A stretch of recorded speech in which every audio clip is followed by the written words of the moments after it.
흔히 마음 먹게 달렸다 말합니다. 무슨 일이든 마음을 어떻게 먹느냐에 따라서 달라진다는 걸 말합니다. 질병의 원인 중에 대략 한 70% 이상이 이 마음에서 비롯된 것이라고 의학계가 보고한 적이 있습니다. 마음의 상처를 받으면 두려움, 분노가 생기고 그 감정을 제대로 조절하지 못해서 후회하고 낙심하다 보면 우울감, 절망감이 작용하면서 병을 유발한다고 하는 것입니다. 몸이 건강해도 마음이 병들면 불행합니다. 집이 아무리 넓어도 마음이 좁으면 모든 것이 다 좁게 느껴집니다. 아무리 좋은 옷을 입어도 그 마음이 더러우면 더러운 사람이 됩니다. 그래서 마음이 더러운 사람은 겉으로는 깨끗해 보여도 그 본심이 더럽기 때문에 그의 발걸음은 더러운 것을 좋아하고 그런 것들을 찾아다닙니다. 그래서 하나님은 사람을 보실 때 외모를 보지 않으시고 마음을 보신다고 말씀하셨습니다. 그런데 오늘날 많은 사람들은 별것 아닌 것에 관심을 갖고 마음을 쏟고 거기에 시간과 물질을 투자합니다. 정작 중요한 곳에 관심을 두지 않습니다. 마음이 병들고 잘못되어 심령이 죽어가는데도 별 관심이 없습니다. 얼굴에 상처가 나든지 흉터가 있으면 성형수술하면 깨끗해집니다. 고칩니다. 그런데 그 마음에 흉이 생기고 상처가 생기고 문제가 생기면 그것을 고칠 생각을 하지 않습니다. 그들의 관심이 엉뚱한 곳에 가 있기 때문입니다. 이와 같이 마음의 중요성을 알기 때문에 지혜의 왕 솔로몬은 오늘 우리들에게 명령합니다. 모든 지킬 만한 것 중에 더욱 내 마음을 지키라. 마음을 지켜야 하는 이유는 무엇이냐? 생명의 근원이 마음에서부터 나오기 때문입니다.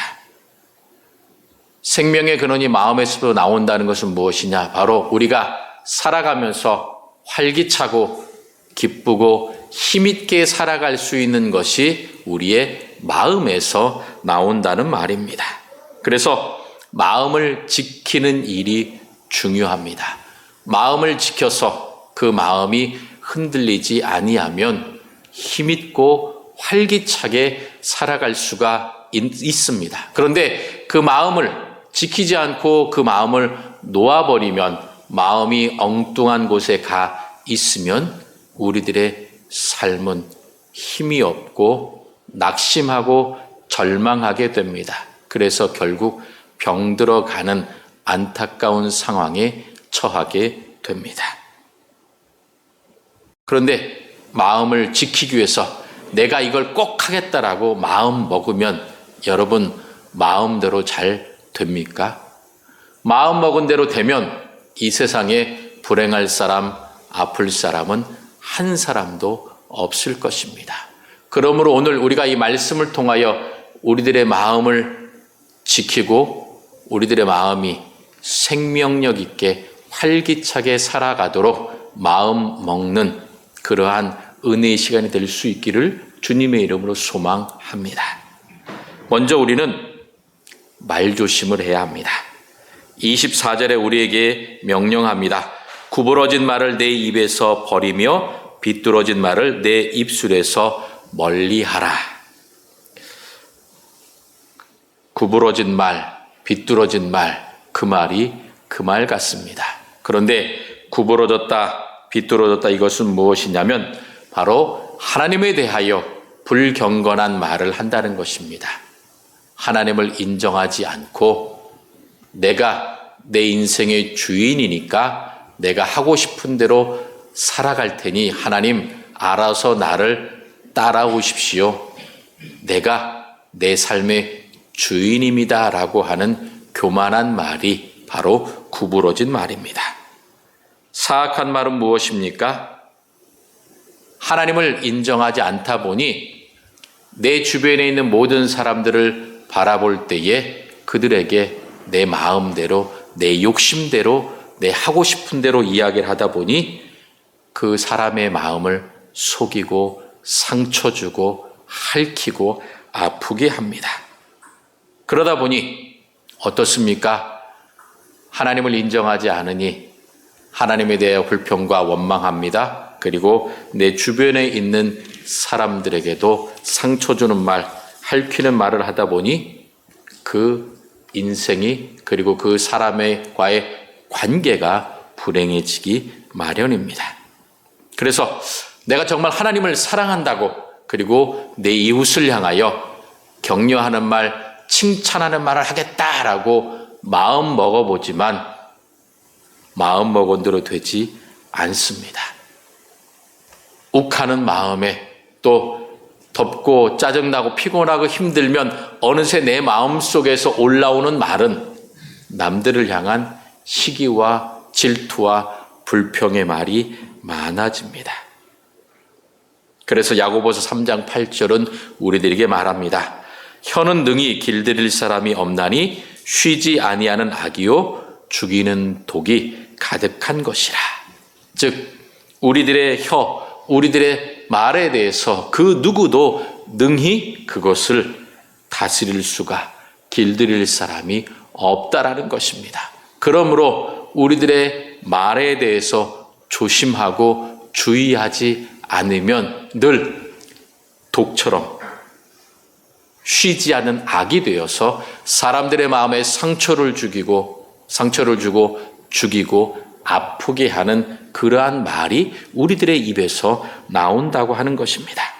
그러므로 여러분, 나의 언어 생활이, 나의 말이 어떠한지 늘 주의해야 합니다. 그래서 내 입에서 늘 감사의 말, 사랑의 말, 하나님을 향한 찬양의 말이 나와야 합니다. 그래야 내 속에서 나오는 그 시기와 다툼과 질투와 불평의 말을 없앨 수 있습니다. 하나님을 찬양하고 하나님께 감사의 고백을 드릴 때에 내 마음을 하나님께서 지켜주시기 때문입니다. 야고보서 3장 10절과 11절에 우리들의 말에 대해서 이렇게 이야기합니다. 한 입에서 찬송과 저주가 나오는도다. 내 형제들아, 이것이 마땅하지 아니하니라. 샘이 한 구멍으로 어찌 단물과 쓴물을 내겠느냐라고 우리들에게 이야기합니다. 즉 우리들의 입에서 나오는 이 말이 단물이면 좋은데 때로는 쓴물이 되어서 사람들에게 상처를 준다라고 하는 것입니다. 그러므로 여러분, 내 입에서 단물이 나오기 위하여 내가 먼저 하나님을 향하여 감사하다고 사랑한다고 고백해야 합니다. 내 입에 하나님에 대한 사랑과 감사의 고백이 넘쳐날 때에 하나님께서 내 마음을 지킬 수 있도록 내 마음을 붙들어 주십니다. 그리고 내가 내 이웃을 향하여, 특별히 내 가족들을 향하여, 자녀들을 향하여, 친척들을 향하여 사랑한다고, 감사한다고, 너무나도 고맙다고 이야기를 할 때에 내 속에서 나올 수 있는 불평이 억눌려지게 되고 억지하고 그 말을 우리가 없앨 수 있는 것입니다. 그러므로 내가 먼저 하나님께 감사와 찬양을 드리고 내 가족과 이웃을 향하여 그들을 칭찬하며 격려하며 축복하는 말을 먼저 해야 합니다. 그래야 우리들의 언어 생활이 우리들의 마음을 지켜주게 되고 우리들의 마음이 하나님을 경외하고 사랑하는 것으로 가득하게 됩니다. 그런데 이 하나님을 향한 감사의 고백이 쉽지 않습니다. 그리고 하나님을 향하여 기도하는 것 쉽지가 않습니다. 그러므로 여러분, 우리가 늘 훈련해야 됩니다. 연습해야 됩니다. 하나님 사랑합니다. 하나님 감사합니다. 하나님 늘 하나님 때문에 기뻐합니다. 이렇게 고백해야 할 것입니다. 또한 하나님, 우리 파평교회 사랑해 주세요. 우리 모든 성도들 지켜주세요. 어렵고 길고 복잡하게 하나님께 기도할 필요가 없습니다. 그냥 짧게 늘 하나님을 향하여 고백하면 됩니다. 하나님 사랑합니다. 하나님 감사합니다. 하나님 우리 교회를 지켜주세요. 하나님 건강을 주세요. 이렇게 짧지만 한마디 한마디 내 마음을 다해서 하나님께 고백하면 내 마음에 하나님의 사랑과 은혜로 풍성히 채워주십니다. 그리고 하나님을 향하여 감사의 고백으로 찬양해야 할 것입니다. 찬양할 때 늘 우리는 걱정을 합니다. 무슨 걱정합니까? 내가 찬양할 때 이 찬양을 음정, 박자, 가사 제대로 잘 할 수 있느냐? 그러나 여러분, 하나님 앞에 찬양할 때의 음정, 박자, 가사 중요하지 않습니다. 여러분, 어린아이가 부모님 앞에서 음정, 박자, 가사 무시하고 자기가 부르고 싶은 대로 불러도 부모는 기뻐합니다. 왜 그렇습니까? 내 사랑하는 자녀가 부모님을 향해서, 어르신을 향해서 그렇게 힘을 다해서 찬양하는데, 노래하는데 그걸 싫어할 부모는 한 사람도 없습니다. 마찬가지로 우리들의 아버지가 되시는 하나님을 향해서 우리가 찬양하면 하나님께서 그 모든 것을 기뻐 받아 주십니다. 잘하느냐 못하느냐 그게 중요하지 않습니다. 내 마음을 다해서 하나님을 바라보며 찬양하느냐, 그것이 제일 중요한 것입니다. 그러므로 우리들의 입술에 불평과 원망이 아니라 하나님을 향한 감사와 찬양의 고백, 그리고 이웃을 향한 격려와 칭찬과 축복의 말이 언제나 넘쳐나야 할 것입니다. 두 번째로 우리들의 마음을 지키고 마음을 잘 먹기 위해서 보는 것을 주의해야 합니다. 25절에 우리들에게 이렇게 명령합니다. 내 눈은 바라보며 내 눈꺼풀은 내 앞을 곧게 살펴라고 명령합니다. 눈꺼풀 똑같은 말 같습니다. 그런데 왜 이렇게 반복하고 있습니까? 그만큼 보는 것이 중요하다라고 하는 것입니다. 제대로 보아야 제대로 판단하고 올바른 길을 갈 수 있기 때문입니다. 눈 나쁜 사람은 안경을 씁니다. 안경 쓰지 않으면 눈앞에 제대로 볼 수 없기 때문에 사고를 당하기가 쉽습니다. 그러므로 여러분, 우리가 볼 때에 어떤 기준으로 무엇을 중심으로 해서 보아야 하는지 그것을 늘 기억하고 주의해야 합니다.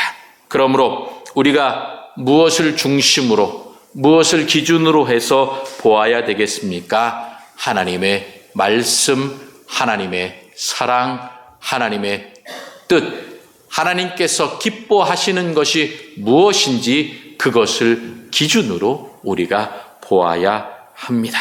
그러므로 우리가 바로 볼 수 있는 기준을 올바로 세우기 위하여 하나님의 말씀을 가까이 해야 합니다. 여러분, 성경을 얼마나 자주 접하고 계십니까? 성경을 얼마나 자주 읽고 계십니까? 여러분, 주보에 보면 매일 새벽 기도회 본문들이 한 장 한 장 다 기록되어 있습니다. 그러므로 여러분, 매일매일 그 말씀을 읽으십시오. 그리고 우리 파평교회 밴드에 보면 새벽에 다 말씀의 묵상이 올라와 있습니다. 여러분, 그것을 함께 들으시길 바랍니다. 하나님의 말씀을 읽고 듣고 그리고 하나님의 말씀을 가까이 할 때에 우리들의 눈이 바로 보고 바로 판단할 수 있습니다. 하루를 시작하면서 신문을 보시는 분들이 참 많습니다. 지난밤에 어떤 일이 있었는지, 무슨 사건과 사고가 있었는지 우리는 살펴봅니다. 세상의 사건과 사고에 관심은 많은데 하나님의 말씀, 하나님의 뜻, 오늘도 하나님께서 나를 위하여 어떠한 것을 예비해 놓고 계신지 여러분 관심을 가져야 되지 않겠습니까? 나를 사랑하시는 아버지 하나님께서 나에게 어떠한 말씀을 들려주시고 내게 어떤 은혜를 허락해 주실지 우리가 이 하나님의 말씀을 읽어야 깨달을 수가 있습니다. 볼 수가 있습니다. 그래서 내가 만나는 사람들과 그리고 내가 만나는 모든 사건과 사고와 모든 관계 속에서 하나님의 뜻을, 하나님의 계획을 깨닫게 됩니다. 그러므로 하나님의 말씀을 여러분 가까이 하시길 바랍니다. 그런데 우리들의 눈을 혼란스럽게 하는 것들이 너무나도 많습니다.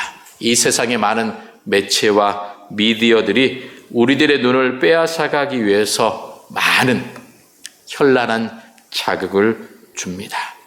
그래서 그 자극을 따라가다 보면 내 마음이 그리고 내 생각이 하나님께로 가는 것이 아니라 세상을 향해 가게 됩니다. 기쁨을 그리고 내가 갖고 있는 육체적인 만족을 얻고자 하는 것에 집중하게 됩니다. 그러다 보니 하나님, 누구는 이렇게 되는데 왜 나는 이것밖에 안 됩니까? 라고 비교하게 되고 불평하게 되고 원망하고 시기하고 질투하게 됩니다.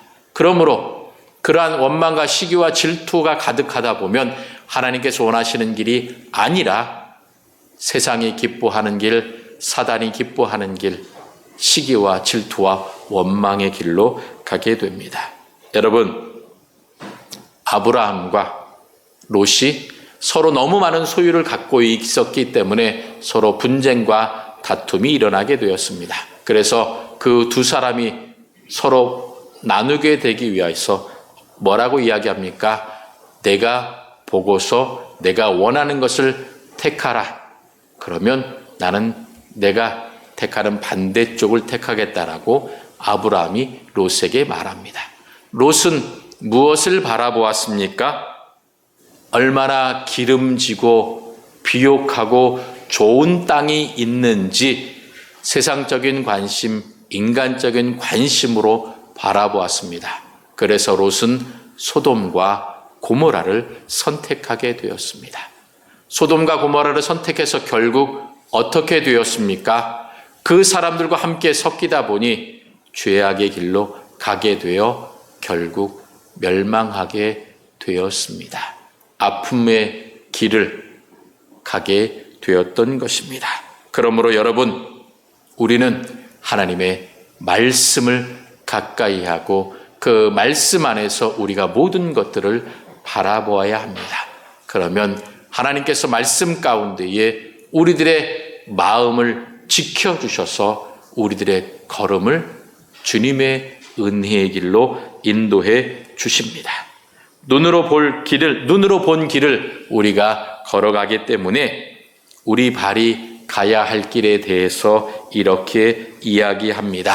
내 발이 행할 길을 평탄하게 하며 내 모든 길을 든든히 하라. 좌로나 우로나 치우치지 말고 내 발을 악에서 떠나게 하라. 이렇게 명령합니다. 행할 길과 모든 길, 즉 우리가 일상생활에서 지켜야 할 행동을 나타내는 말입니다. 그러므로 내 발이 행할 길을 평탄하게 하라. 평탄하게 한다는 말은 숙고해 보라는 말, 즉 깊이 생각해 보라. 그리고 각주해 보면 헤아려 보라 라고 우리들에게 말씀합니다. 하나님의 말씀을 통해서 내가 가야 할 길을 깊이 숙고하고 헤아려서 그 길을 걸어가게 되면 그 길은 문제가 없습니다. 평탄합니다. 든든합니다. 기쁨과 은혜가 우리들에게 주어집니다. 그러므로 하나님의 말씀을 통해 우리가 가야 할 길을 숙고하고 그 길을 가게 되면 그 길은 흔들림이 없고 그 길 끝에서 하나님께서 우리를 만나주시고 우리들에게 복과 은혜로 함께해 주실 것입니다. 만약에 하나님의 말씀 안에서 그 길을 걸어가지 않게 된다 그러면 우리 삶은 병들게 되고 이웃에게 상처와 고통과 아픔을 주면서 그들 또한 낙심하며 절망하게 만들어버립니다. 그러므로 우리가 먼저 조심하고 주의해야 할 것입니다. 체로키 인디안족에 전해오는 우화가 있습니다. 할아버지가 어린 손자를 그 무릎에 앉히고 말합니다. 얘야, 사람의 마음 속에는 두 마리의 늑대가 싸우고 있단다. 한 마리 늑대는 부정적인 마음만 있어서 노여움, 욕심, 교만, 원통, 열등감, 이기심이 강하다.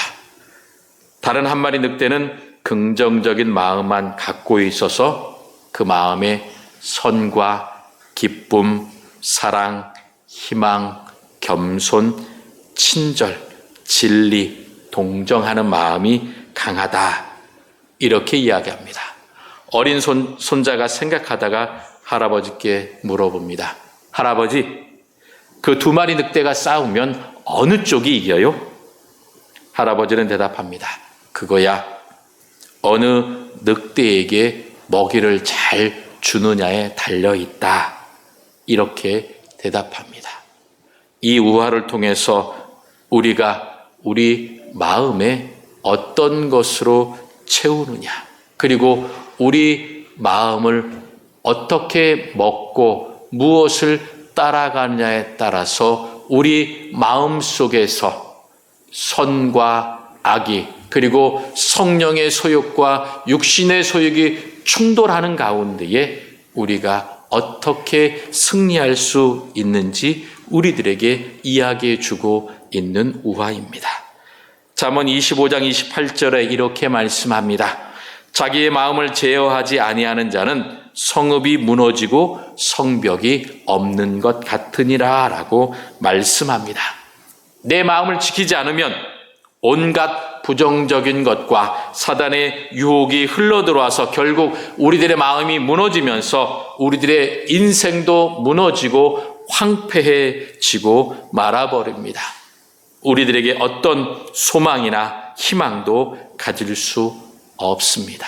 그러나 우리들의 마음을 지키면, 붙들면 우리들의 삶에 하나님의 평안과 은혜로 풍성이 채워지게 될 것입니다.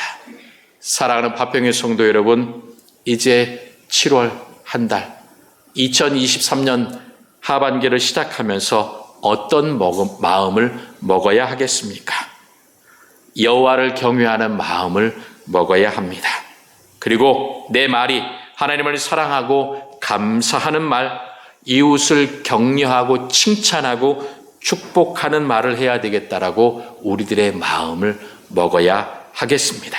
그리고 내 눈이 하나님의 말씀에 집중하여 내 걸음이 하나님께로만 나아가도록 마음을 먹읍시다. 그리고 이웃을 평안과 축복과 사랑 길로 가도록 내가 그들을 축복하는 사람이 되어야 되겠다라고 마음을 먹읍시다. 이렇게 마음을 먹으면 하나님께서 보시고 도와주실 것입니다. 그리하여 하나님이 주시는 그 생명의 풍성함과 활기참을 누리면서 이 무더운 여름, 이 하반기를 은혜 가운데 늘 승리하며 살아가는 우리 파평의 성도들이 다 될 수 있기를 주님의 이름으로 축원합니다.